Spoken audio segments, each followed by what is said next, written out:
Police भले ही अपने आप को चुस्त और मुस्तैद रखने का दावा करती हो, लेकिन जमीनी हकीकत इससे परे है। सर्दी के मौसम में दिन दहाड़े शातिर गैंग के गुर्गे वारदात दर वारदात अंजाम देकर आमजन का चैन और सुकून छीन रहे हैं। शनिवार को केसरगंज सीताराम बाजार की रहने वाली सुमित्रा गोयल के साथ केसरगंज बाटा चौराहे के पास भीड़ भरे बाजार में अनूठे अंदाज में लूट की वारदात अंजाम दी गई। 4 नाबालिग लड़कियों ने सुमित्रा गोयल को नशीला पदार्थ लगा रुमाल सुंघाया और चंद मिनटों में ही गोयल से 2 सोने की अंगूठी, 1 सोने की चेन और 7,000 रुपए लूट कर फरार हो गई। पीड़िता सुमित्रा गोयल को जब थोड़ा होश आया तो उसने अपने बेटे को घटना की जानकारी दी। इसके बाद मां बेटे ने क्लॉक टावर थाना पहुंचकर लूट का मुकदमा दर्ज कराया। मैं कल मेरी फ्रेंड्स के यहाँ जा रही थी, तभी मेरे पास में 4 छोटी छोटी लड़कियां आके खड़ी हुई और मुझे ऐसा लगा कि वो मेरा पर्स छेड़ रही हो। तो पास में एक लेडीज़ और खड़ी थी, उन्होंने बोला ये लड़कियां आपका पर्स चोरी कर लेंगी तो आप इसको हाथ में रख लो। और पर्स के ऊपर ही मेरा एक रुमाल था, उस रुमाल के ऊपर ही उन लड़कियों ने ऐसा कुछ डाला कि मुझे थोड़ी देर बाद में ऐसा एहसास हुआ कि इन लोगों ने मेरा पर्स में से पैसे और चैन और अंगूठी ये सब ले लिए। सोने की चैन थी कम से कम 1.5 तोले की और 2 रिंग थी और पर्स में करीबन 7-8 हज़ार रुपये थे। इसी तरह क्लॉक टावर थाना अंतर्गत संत फ्रांसिस हॉस्पिटल के सामने रात लगभग 10:30 बजे टेम्पो में सवार कुछ युवकों ने रेल कर्मचारी और उसके दोस्त के साथ राह चलते मारपीट कर 5,000 रुपए और फोन लूट लिया।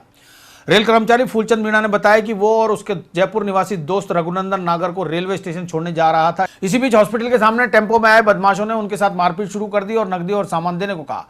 इस बीच बदमाशों ने उनकी जेब में रखे 5,000 रुपए और महंगा मोबाइल छीन लिया और फरार हो गए। कल शाम को लगभग 10:30 बजे मैं अपने मित्र रघु को छोड़ने रेलवे स्टेशन जा रहा था, तो मॉन्ट्रियल ब्रिज के नीचे सेंट फ्रांसिस हॉस्पिटल के पास में कुछ अज्ञात लोग हमारी कार के आगे आए और उन लोगों ने अपना ऑटो लगा दिया और फिर हमारे उतर के आए, हमारा गेट खोला और हमसे मारपीट की और हमारी नकदी छीनी गई। नकदी छीन के और मेरे मित्र का मोबाइल लेके और चले गए। नकदी में क्या क्या था उनका? नकदी में था हमारे पास 100 के नोट थे, 2,000 मेरे थे, 3,000 मेरे मित्र के। अच्छा, आप किस में सवार होकर कहाँ से कहाँ जा रहे थे? हम मेरे घर से, मैं GCA के सामने रहता हूँ, वहाँ से सवार होकर हम रेलवे स्टेशन जा रहे थे। कार में सेंट्रो कार थी मेरी, सेंट्रो कार से जा रहे थे। तो ये लोग पीछे से आए और आगे गाड़ी लगा के उतर के और हमसे मारपीट करने लगे। काफ़ी देर तक मारपीटाई करते रहे। उसके बाद में फिर बोले कि आप कैश निकालो, अपना पैसे निकालो, पैसे निकालो। तो मेरा पर्स आगे वाली जेब में था, बोलता इसमें गया, इसमें गया। पर्स निकाला, पर्स को खंगाला तो उसमें 2,000 का एक नोट था और बाकी मेरे डॉक्यूमेंट्स थे। तो उसमें देखा वो 2,000 का नोट उनको दिखा नहीं, तो वो वापस पटक दिया और जो कैश था वो लेके गया। पर्स दे दिया, मेरा मोबाइल दे दिया, लेकिन इसका मोबाइल ले गया।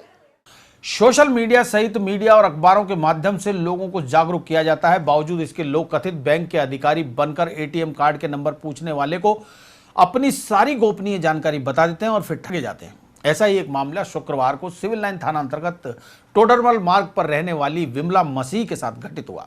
विमला ने बताया कि शुक्रवार दोपहर 2 बजे करीब उसके पास फोन आया। फोन करने वाले ने अपने आप को bank of Baroda head office का ब्रांच मैनेजर बताया। उसने अकाउंट ब्लॉक करने की बात कहते हुए कुछ सूचनाएं मांगी। इस पर विमला ने उसकी बातों में आकर उसे सारी जानकारी दे दी। इसके कुछ ही देर बाद उसके अकाउंट से 15,000 और दूसरी बार में 19,990 रुपए यानी कुल 34,990 रुपए निकाल लिए गए। विमला मसीह ने सिविल लाइन थाने में ठगी करने वाले कथित ब्रांच मैनेजर के खिलाफ रिपोर्ट दर्ज कराई है। कल मेरे पास एक फ़ोन आया था बैंक से, तो उन्होंने जो भी मेरे से बात करी, तो ये नोटबंदी के चक्कर में हमें कभी पैसे तो मिल ही नहीं रहे थे, अपने अकाउंट के पैसे भी नहीं मिल रहे थे। तो मैंने सोचा ये क्या बता रहे हैं, तो उन्होंने कहा कि ATM से आप एवरीडे 7,000 निकाल सकती हो। अभी तक तो 4 साढ़े 4 ही निकाल सकते थे, पर ATM से 7,000 निकाल सकती हो एवरीडे। तो इसलिए हम आपको आगे सब बताते हैं कि क्या करना है। जब आप जो भी हम आपसे कहेंगे वो मानोगी तो फिर आप पैसे निकाल सकती हो। उसने मेरे से सारी डिटेल्स ले ली और मेरे से भी ये भी कहा कि अब ये मैंने उनका नाम पूछा। मैंने कहा भाई फ्रॉड नंबर फ़ोन आते हैं, तो उसने कहा नहीं हम फ्रॉड नहीं, हम तो बैंक से बात कर रहे हैं, मेरा नाम दीपक वर्मा है। पैसे निकाले कितनी बार में? उसने 2 बार में मेरे पैसे निकाले। एक बार 15,000, एक बार 19,990।